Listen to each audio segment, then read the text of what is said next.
Okay, good evening dear students. तो हंसते खेलते गुनगुनाते खिलखिलाते और मुस्कुराते हुए एक और नेम रिएक्शन को लेते हैं और उसका नाम है गैब्रियल थैलियमाइड सिंथेसिस।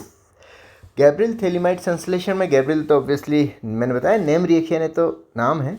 थैलियमाइड उस कंपाउंड का नाम है भी अपन देखेंगे और इसकी सहायता से हम संश्लेषण किसका करते हैं, प्राइमरी एमीन्स का संश्लेषण करते हैं। तो ये प्राइमरी एमीन्स बनाने की बहुत अच्छी विधि है और बहुत शुद्ध मात्रा में इसमें प्राइमरी एमीन बनती है। तो सबसे पहले हम देखते हैं कि थैलियमाइड क्या होता है। ये कंपाउंड थैलियमाइड है सब, ये दिस वन, ये कंपाउंड ये थैलियमाइड है।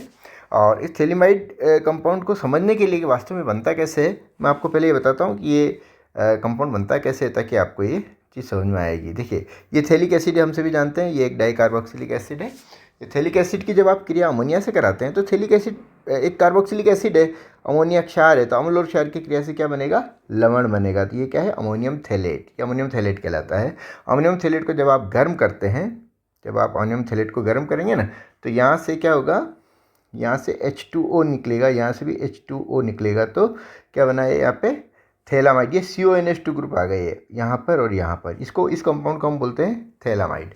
और थैलामाइड को जब आप तीव्र गर्म करते हैं, तेज़ गर्म करते हैं, तो इसमें से क्या होता है कि अमोनिया का एक अणु निकलता है, NH2 यहाँ से निकला और एक H यहाँ से निकला और ये जो कंपाउंड बना ये कहलाता है थैलियमाइड। इस थैलियमाइड की खासियत क्या है, इस थैलियमाइड की खासियत ये है कि जो NH ग्रुप है, इम्यूनो ग्रुप जो दो स्ट्रॉन्ग इलेक्ट्रॉन विड्राइंग ग्रुप, ये CO कार्बोनिल ग्रुप के बीच में आने के कारण से क्या हो जाता है, इस NH समूह का जो हाइड्रोजन है ना वो अम्लीय हो जाता है। मतलब कोई क्षार है तो उस H को यहाँ से निकाल सकता है और इसी गुणधर्म का प्रयोग गैब्रियल थैलियमाइड संश्लेषण में प्राइमरी एमीन्स को बनाने में हम करते हैं। तो ये आपका थैलियमाइड है।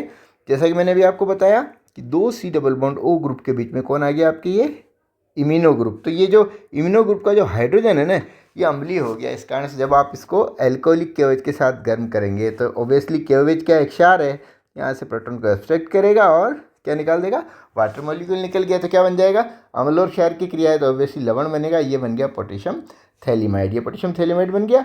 इसकी रिएक्शन एल्काइल हैलाइड से कराएंगे। तो यहाँ अपन मिथाइल हैलाइड से रिएक्शन कराते हैं।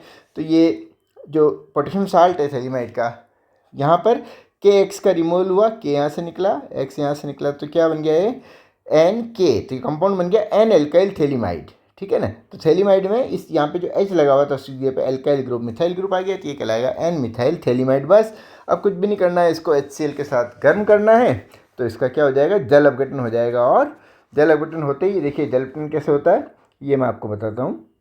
जल अपघटन देखिएगा, ये N एल्किल थैलियमाइड है, ये HOH, नीचे भी HOH, बस ये COH यहाँ आ गया, नीचे भी COH आ गया और ये CH3NHH, CH3NH2, ये बन गया CH3NH2 और ये बन गया थैलिक एसिड। तो आपके यहाँ क्या बन गया, प्राइमरी एमीन बन गया। और ये थैलिक एसिड आप देखिए यूँ देखो तो रिएक्शन में शुरुआत में लिया था आपने, तो phthalic acid as it is मिल गया आपको और प्राइमरी एमीन बहुत ही अच्छी तरीके से आपको अच्छी मात्रा में यहाँ से मिल जाती है।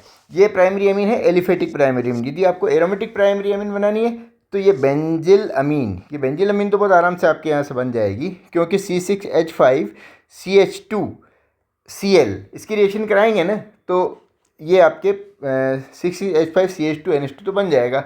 लेकिन यदि आप एनिलीन बनाना चाह रहे हैं तो एनिलीन बनाने के लिए आपको लेना पड़ेगा कंपाउंड C6H5Cl। तो यहाँ पे इस बॉन्ड को तोड़ना पड़ेगा क्योंकि बॉन्ड टूटेगा तभी जाके यहाँ पे C6H5 ग्रुप आ पाएगा। इस बॉन्ड को तोड़ना बहुत मुश्किल है, इस कारण से एनिलीन इस विधि से हम नहीं बना पाएंगे। तो ये एक बहुत बढ़िया विधि हुई जो कि प्राइमरी एमीन बनाने की विधि है, गैब्रियल थैलियमाइड सिंथेसिस। आशा है आपको पसंद आई होगी। Thank you very much.